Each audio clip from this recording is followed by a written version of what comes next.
صبح صبح کون فوت ہو گیا؟ اماں نے فون بند کر کے بتایا کہ گاؤں میں خالہ شمسہ فوت ہو گئی ہیں۔ میں نے پوچھا، اماں خالہ شمسہ وہی جو ابا کی اور آپ کی دور کی خالہ ہیں؟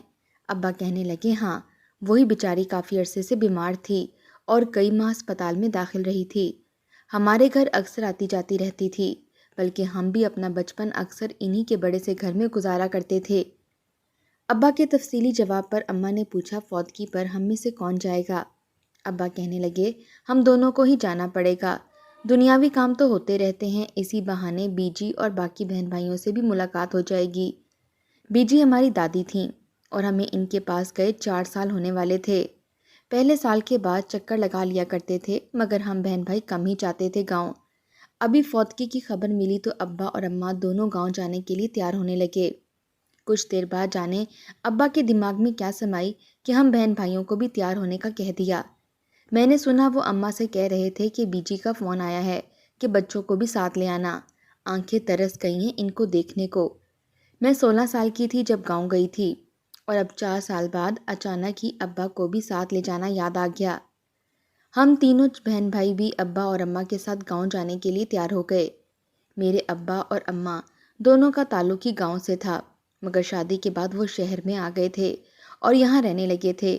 ابھی بھی ہم بہن بھائی گاؤں میں جانا نہیں چاہتے تھے، مگر گرمیوں کی چھٹیاں تھیں۔ ابھی گاؤں میں داخل ہی ہوئے تھے کہ ایک گھر سے رونے دھونے کی آوازیں آنے لگیں۔ ابا اور اماں ہمیں بی جی کی طرف چھوڑ کر خود فوتگی والے گھر چلے گئے۔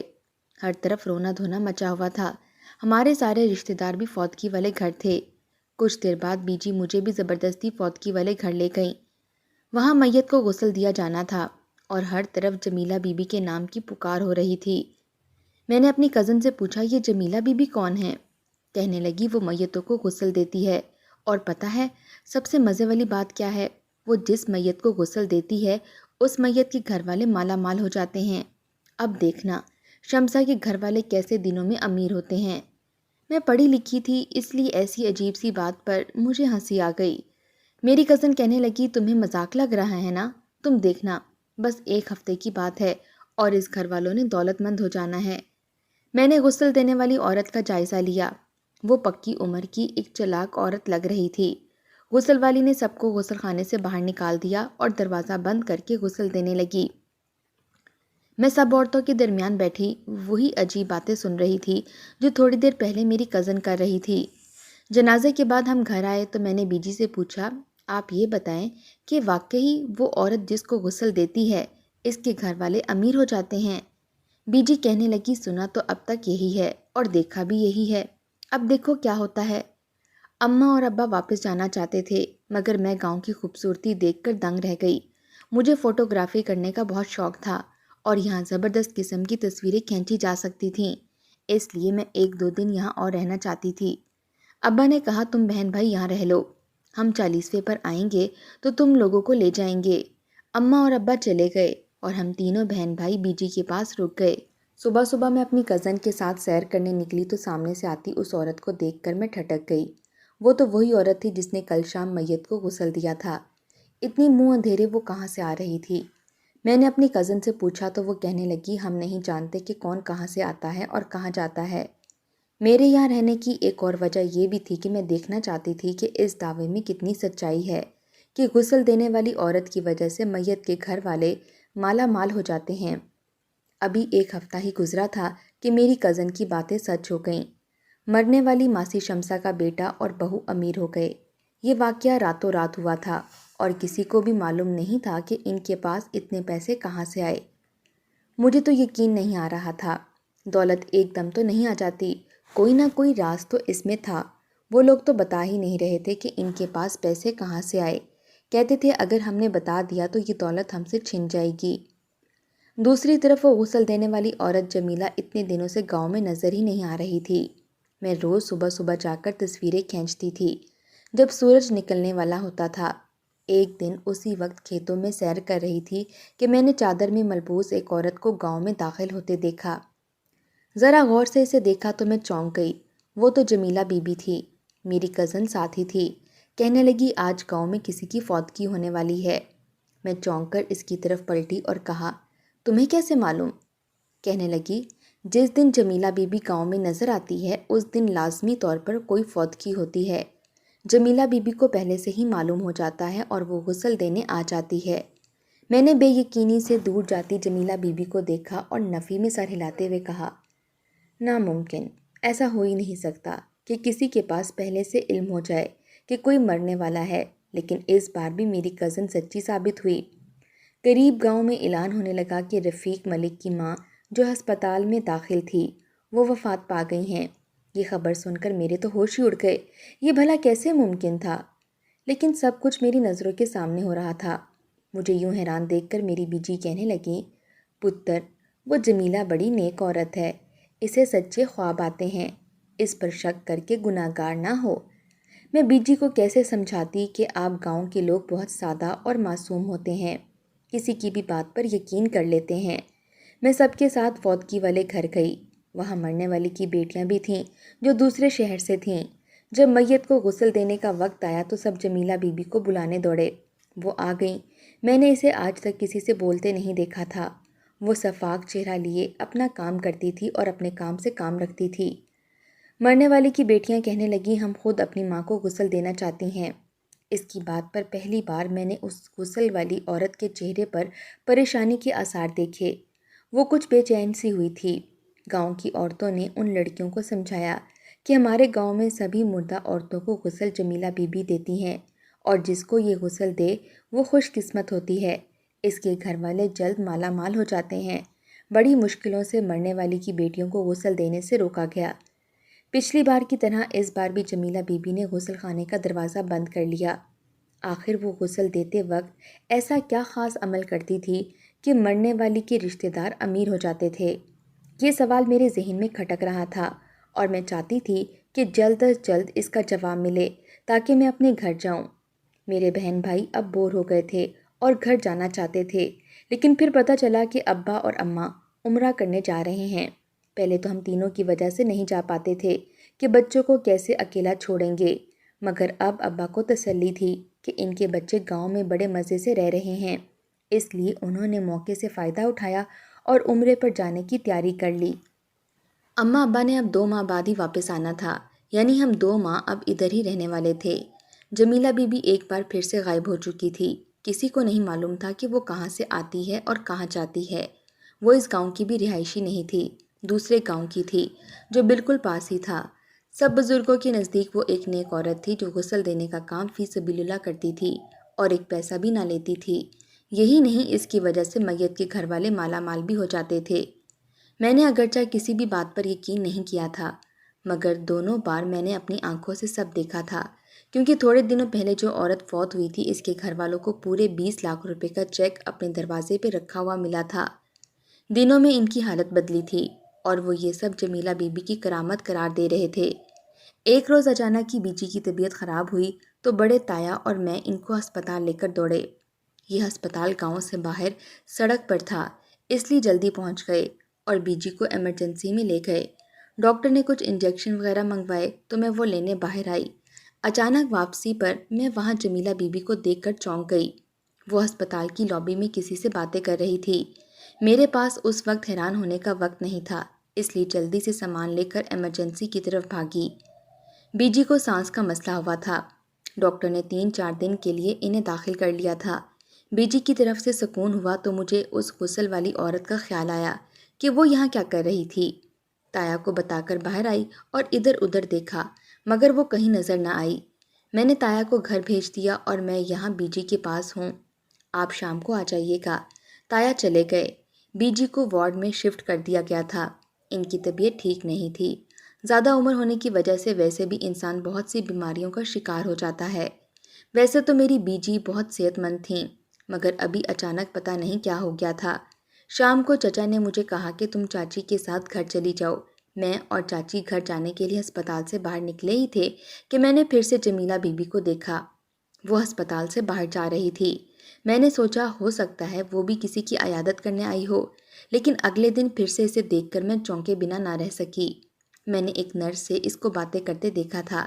جب وہ نرس بیجی کو چیک کرنے آئی تو میں نے اس سے پوچھا، ابھی آپ کس سے باتیں کر رہی تھیں؟ کیا وہ بھی نرس ہے یہاں پر؟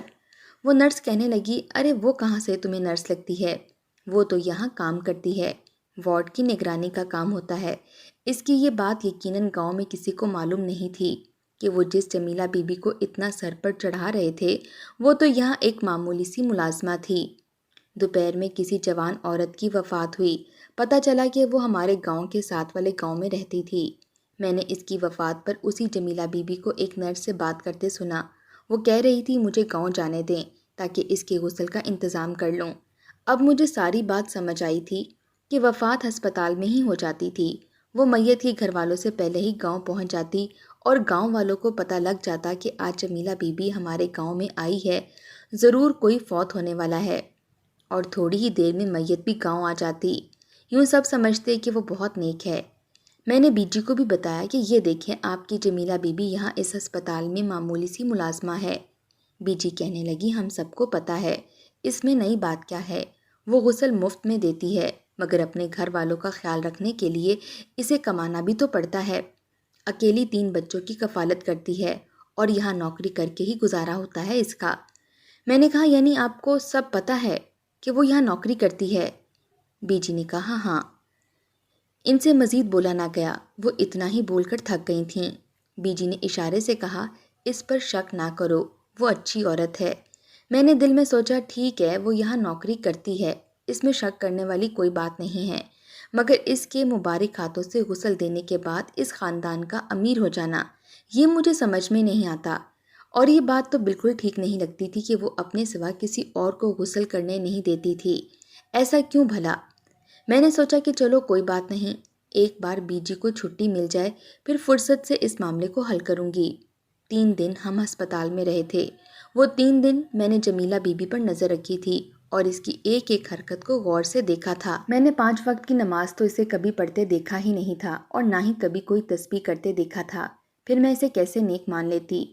بی جی کو چھٹی ملی اور ہم گھر آ گئے۔ اگلے دن چاچی کو فون آیا، ان کے گاؤں میں ان کے کسی قریبی عزیز کا انتقال ہو گیا تھا۔ چاچی کا گاؤں بالکل ساتھ ہی تھا، 15 منٹ کے فاصلے پر۔ مجھے یقین تھا کہ وہاں بھی وہی ہوگی، اس لیے میں نے چاچی کو کہا، مجھے بھی ساتھ لے جائیں، میں آپ کے ساتھ چلی جاتی ہوں۔ چاچی کو کیا اعتراض ہونا تھا، میں ان کے ساتھ چلی آئی، لیکن مجھے حیرت کا جھٹکا لگا جب میت کے غسل کا وقت آیا لیکن اس کو غسل دینے والی عورت کا نام و نشان نہیں تھا۔ چاچی سے پوچھا، جمیلہ بی بی کو یہ کیوں نہیں بلاتے؟ چاچی نے کہا، وہ بس اپنی مرضی کے لوگوں کو غسل دیتی ہے، عموماً ان لوگوں کو جو بہت بیمار رہ چکے ہوں، مگر میری خالہ بیمار ہی نہیں تھیں، ایک دم دل کا دورہ پڑنے سے فوت ہوئی ہے۔ چاچی کی خالہ کو کچھ اور عورتوں نے غسل دے دیا تھا اور ہم لوگ جنازے کے بعد واپس چلے آئے تھے۔ میں نے ان 2 ماہ میں 3 جنازے دیکھے تھے، جس میں 2 کو جمیلہ بی بی نے غسل دیا تھا اور ان دونوں کے گھر والے دنوں میں امیر ہو گئے تھے اور جمیلہ بی بی کو دعائیں دیتے نہیں تھکتے تھے۔ ابا اور اماں نے عمرہ کر لیا تھا اور وہ ہم تینوں بہن بھائیوں کو لینے آ گئے۔ میں جمیلہ بی بی کا راز معلوم کرنے سے پہلے ہرگز واپس نہیں جانا چاہتی تھی، مگر چھٹیاں ختم ہو گئی تھیں اور یونیورسٹی کھل گئی تھی۔ میں مایوس ہو کر واپس اپنے شہر پلٹ آئی۔ شاید میری قسمت میں نہیں تھا کہ میں اس کے راز کو جان سکتی۔ میں واپس آ کر اپنی زندگی میں مصروف ہو گئی اور آہستہ آہستہ اس کا نام میرے دماغ سے نکل گیا اور میرے سیمسٹر کے امتحان بھی ہو گئے۔ سب کچھ اچھا جا رہا تھا۔ میں نے کبھی سوچا بھی نہیں تھا کہ مجھے دوبارہ گاؤں جانے کا کوئی موقع مل پائے گا، لیکن قسمت سے مل گیا۔ گاؤں میں پھر سے فوتگی ہو گئی تھی۔ ابا اکیلے جانا چاہ رہے تھے، مگر میں بھی ضد کر کے ساتھ چلی گئی۔ میرے دماغ میں ایک آئیڈیا آیا تھا جس پر عمل کر کے جمیلہ کی ساری سچائی معلوم کر سکتی تھی۔ فوتگی بی جی کی بہن کی تھی، یعنی سگی خالہ کی۔ جب غسل دینے کا وقت آیا تو کوئی جمیلہ بی بی کو بلانے بھاگا۔ میرے لیے یہ موقع اچھا تھا۔ میں نے جلدی سے اپنے ساتھ لایا چھوٹا سا کیمرہ غسل خانے میں فٹ کر دیا اور جلدی سے باہر آ گئی۔ حسب روایت جمیلہ بی بی نے آتے ہی سب کو میت سے دور کر دیا اور غسل خانے میں جا کر دروازہ بند کر دیا۔ آدھے گھنٹے کے بعد اس نے میت کو غسل دے دیا تھا اور کفن بھی پہنا دیا تھا۔ اس کے بعد جنازہ اٹھا اور سب ادھر ادھر ہو گئے۔ میں بھاگ کر غسل خانے میں گئی اور کیمرہ اٹھا لیا۔ میں نے ایسی جگہ کیمرہ فٹ کیا تھا جہاں سے سب صاف نظر آتا کہ غسل کیسے دیا جا رہا ہے۔ میں جانتی تھی کہ اخلاقی لحاظ سے اس طرح کسی مردے کے غسل کی ویڈیو بنانا کسی طور پر بھی درست نہیں، مگر میں کیا کرتی، مجبوری میں یہ قدم اٹھانا پڑا۔ میرے پاس اس کے علاوہ اور کوئی چارہ نہیں تھا۔ اب اس ریکارڈنگ سے میں صاف دیکھ لیتی کہ وہ کیسے غسل دیتی ہے اور ایسا کون سا خاص عمل کرتی ہے جو گھر والے دولت مند ہو جائیں گے۔ ہم لوگ رات وہیں رہے تھے۔ میں نے رات کو سب کے سونے کے بعد اپنی کزن کو ساتھ بٹھایا اور ہم مل کر ریکارڈنگ دیکھنے لگے۔ اس غسل دینے والی عورت نے ویسے ہی غسل دیا تھا جیسے دیا جاتا ہے، لیکن کچھ تو تھا جو بار بار ویڈیو دیکھنے کے باوجود سمجھ میں نہیں آ رہا تھا۔ میں نے چھٹی بار ویڈیو لگائی تو پھر مجھے سمجھ آیا کہ معاملہ ہے کیا۔ میں نے غور سے ویڈیو دیکھتے ہوئے اپنی کزن سے پوچھا، دادی بیمار تھیں کیا؟ میری کزن کہنے لگی، معمولی سی بیمار تھیں، بس سینے میں ہلکی سی تکلیف ہوئی تھی تو ان کو ہسپتال لے گئے۔ وہاں 3-4 روز رہیں اور سینے کا درد بڑھنے لگا اور آخر کار انہیں ہارٹ اٹیک ہوا اور وہ فوت ہو گئیں۔ میں نے چونکتے ہوئے پوچھا، ان کا کوئی آپریشن وغیرہ تو نہیں ہوا تھا؟ میری کزن بھی چونک گئی، کہنے لگی نہیں، ان کا کوئی آپریشن نہیں ہوا تھا۔ کیوں؟ کیا ہوا؟ میں نے کزن کی توجہ ویڈیو کی طرف کروائی اور کہا، یہ دیکھو، بی جی کے جسم پر سوئی دھاگے کے نشان، ایسے جیسے ان کا کوئی آپریشن کیا گیا تھا۔ ایسا نشان جسم پر تبھی بنتا ہے جب آپریشن کے بعد ٹانکے لگائے جائیں۔ وہ الجھ کر کہنے لگی، مگر ایسا کیسے ہو سکتا ہے؟ دادی کا کوئی آپریشن نہیں ہوا تھا، مجھے اچھے سے یاد ہے، چاہے تو کسی سے بھی پوچھ لو۔ میں نے صبح بہانے سے گھر کے افراد سے کئی بار پوچھا مگر ہر بار جواب یہی آیا کہ دادی کا کوئی آپریشن نہیں ہوا تھا۔ پھر وہ ٹانکے کس چیز کے تھے؟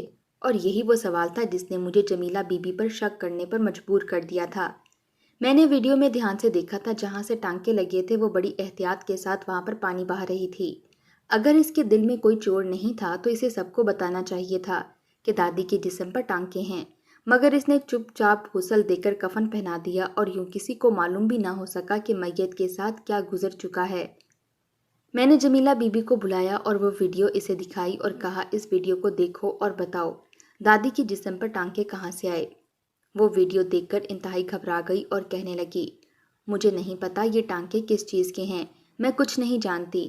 میں نے کہا، ٹھیک ہے، تم کچھ نہ بتاؤ، میں یہ ویڈیو سارے گاؤں والوں کو دکھا دوں گی اور پھر ان کو دکھانے کے بعد یہ پولیس کے پاس جائے گی، پھر وہ تم سے خود ہی پوچھ لے گی کہ یہ ٹانکے کہاں سے لگے۔ وہ بے حد گھبرا گئی، ہاتھ جوڑ کر کہنے لگی، اس میں میرا کوئی قصور نہیں ہے، مجھے اس بارے میں کچھ معلوم بھی نہیں ہے، یہ سب ڈاکٹر فخر کو پتا ہوگا، یہ ان کی مریضہ تھی۔ چلو ایک تو کام کی بات اس نے بتائی کہ یہ ڈاکٹر فخر کی مریض تھی، دادی کو ضرور علم ہوگا کہ یہ دادی کے جسم پر ٹانکوں کے نشان کہاں سے آئے۔ میں نے جمیلہ بی بی سے کہا، سنو، تم مجھے ہسپتال لے کر جاؤ گی اور وہاں جا کر کہو گی کہ تم میری خالہ ہو اور میں تمہاری بھانجی ہوں۔ مجھے اس ہسپتال میں اپنی جگہ کچھ دنوں کے لیے کام پر رکھوا کر تم آرام کرو۔ اگلے دن میں جمیلہ کے ساتھ ہسپتال گئی اور اس نے ویسا ہی کیا جیسا اس کو میں نے بولنے کا کہا تھا۔ اس نے مجھے اپنی بھانجی بتایا تھا اور مجھے اپنی جگہ کام پر چھوڑ کر چلی گئی۔ میں اس کی جگہ پر موجود ہو کر سب کچھ اپنی آنکھوں سے ہوتا دیکھنا چاہتی تھی، کیونکہ وہاں کیا چل رہا ہے اور کون سا ڈاکٹر اس سب میں شامل ہے۔ ابا کو میں نے بڑی مشکل سے منایا تھا کہ میں کچھ غلط نہیں کروں گی، ایک ایسی حقیقت گاؤں والوں اور آپ کے سامنے لاؤں گی جو آپ کے قدموں تلے سے زمین نکال دے گی۔ بڑی مشکل سے ابا نے اجازت دیتے ہوئے کہا تھا، تمہارے پاس صرف 1 ہفتہ ہے، جو کرنا ہے تمہیں اسی 1 ہفتے کے اندر کرنا ہوگا، کیونکہ 7 دن گزر جانے کے بعد تمہیں لینے آ جاؤں گا اور تمہاری ایک بھی بات سنے بغیر اپنے ساتھ لے جاؤں گا۔ بی جی الگ خفا تھیں کہ میں وہاں ہسپتال میں کیا کرنے جا رہی ہوں۔ میں الگ الگ سب کو نہیں سمجھا سکتی تھی اور بغیر ثبوت کے تو بالکل بھی نہیں۔ جمیلہ نے جو باتیں مجھے بتائی تھیں وہ اس کے اندازوں اور مفروضوں پر قائم تھیں۔ یہ راز جاننے کے لیے مجھے خود ہسپتال جانا پڑا۔ پہلے 2 دن تو میں سکون سے رہی کیونکہ کسی قسم کی کوئی مشکوک بات نظر نہ آئی۔ یہ ایک درمیانہ سا ہسپتال تھا جو عین سڑک پر بنایا گیا تھا۔ ہسپتال کے آس پاس 5-6 گاؤں لگتے تھے اور سبھی لوگ یہیں آتے تھے۔ اس ہسپتال کو بنے 5 سال ہو گئے تھے اور اب لوگ شہر جانے کی بجائے یہاں کا رخ کر لیتے تھے۔ تیسرے دن میں نے دیکھا کہ ڈاکٹر فخر راؤنڈ پر آیا تھا۔ اس ڈاکٹر کو دیکھ کر میں چونک گئی۔ مجھے ایسا لگا کہ میں نے پہلے بھی اس ڈاکٹر کو کہیں دیکھ رکھا ہے، مگر یاد نہیں آ رہا تھا۔ اس ڈاکٹر نے ایک نرس کو پاس بلا کر کچھ کہا، وہ سن کر میرے پاس آئی اور کہنے لگی، جمیلہ بی بی کو بلاؤ، ڈاکٹر صاحب کو بہت ضروری کام ہے۔ میں نے جمیلہ کو بلایا اور اسے ڈاکٹر کے کمرے میں بھیج کر خود باہر سے کان لگا کر باتیں سننے لگی۔ ڈاکٹر فخر اسے کہہ رہا تھا کہ ایک مریض کا انتقال ہو گیا ہے، ہم اسے آپریشن تھیٹر لے کر جا رہے ہیں، تم اس کے گاؤں چلی جاؤ اور یاد سے صرف تم ہی میت کو غسل دو گی، تمہارے سوا اور کوئی نہ دے پائے، تمہارا حصہ تمہیں پہنچ جائے گا۔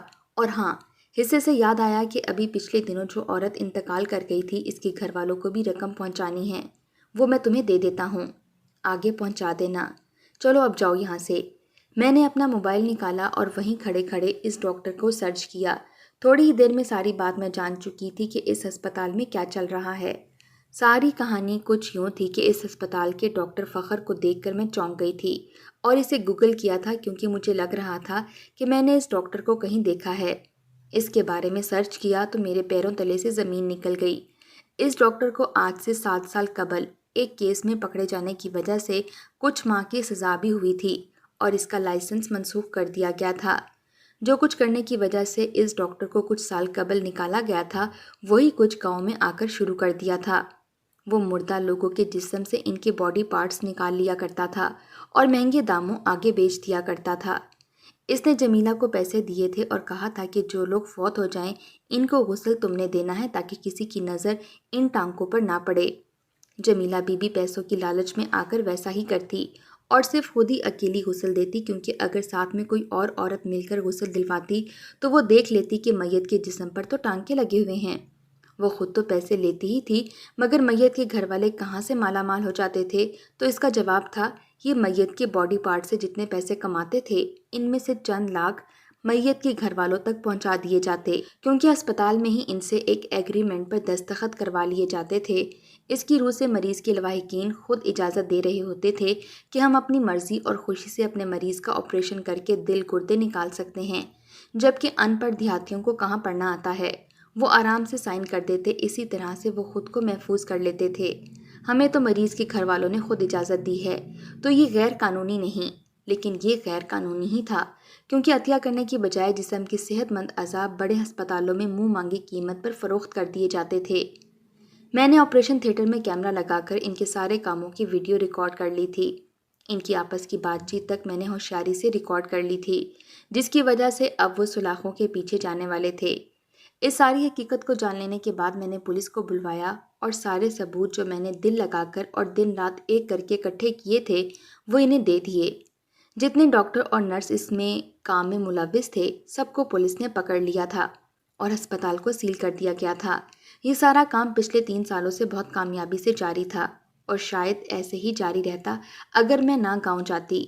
میرا وہاں جانا شاید اسی لیے لکھا گیا تھا کہ اب اس ظلم کو مزید ہونے سے روک سکوں۔ گاؤں والوں کو جب ہسپتال اور ڈاکٹر صاحب کی حقیقت معلوم ہوئی تو وہ سبھی بہت دکھی ہوئے، لیکن انہوں نے میرا شکریہ ادا کیا کہ میں نے سارے رازوں سے پردہ ہٹا دیا۔